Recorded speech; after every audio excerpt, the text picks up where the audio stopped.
Diyos sa tuyang Ama, asin kita aki. Asin ano ang relasyon ng Ama sa sayang aki? Relasyon nin pagkamuot. Mga tugang, kay itong panahon sa konteksto kay ning ebanghelyo, ang halong igwa ning iba-ibang klase ng tao enot so mga slaves tinda. Guys, tarman sinda sa halong gasyar bisinda sa master sa ama. Alagad gasyar bisinda because property sinda kang ama. Day sindang ibang choice but to serve tapano slave sinda. Ang relasyon sa inda suyogon sana. Maliban sa slaves, igwa pa ning gaystar sa halong yung mga skilled workers o kaya yung mga trabahador na yabayadan. Kalingkod sinda sa ama, huli sa bayad. Ang relasyon ninda duman sa master sa ama nakadepende sa ibabayad sa inda. And ang relasyon man ng ama sa inda, ng master, is relationship ng bayad and ikakatao.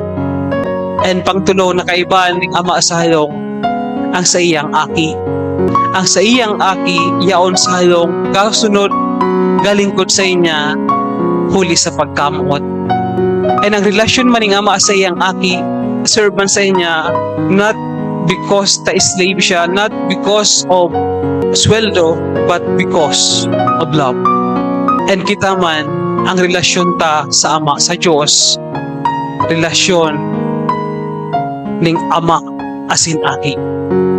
Bako kitang slave, bako kitang paid workers, but we are God's children. Ang relasyon ta sa Diyos, bako ta no choice kita alog sa slave, bako ta igwasan na kitang yahagan na kaya kita galingkod, kaya kita gapabibi, taigwa kitang gustong maresibi sa Diyos, kundi tanamot kita sa Diyos. Asin, tanamutan man kita ng Diyos. Bako kitang slave, bako kitang workers na nakadepende sa nasa ikakatauta ang itatao ng Diyos. Kundi maski di kitang ikakatao, taaki niya kita, namumutan kita ng Diyos. Ang Diyos sa tuyang Ama. Kang ako na-assign sa sarong parokya, ikaw ang sarong gurang naglinis ako, tabeda, Father, alam ko na kung ngata, taang tinuklo ng kagurangnan, give us this day our daily bread. Bako, our weekly bread, our monthly bread.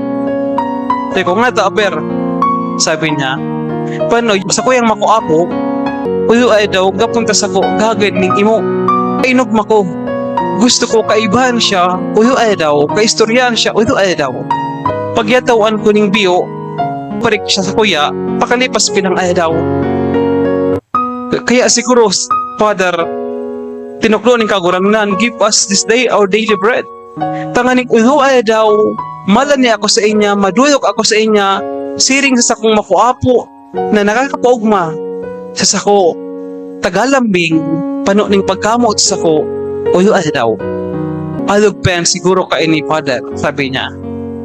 Mga tugang, ang relasyon ta sa Diyos, relasyon ling aki na namumuot, galambing, gatiwaya ning gabos sa iyang ama.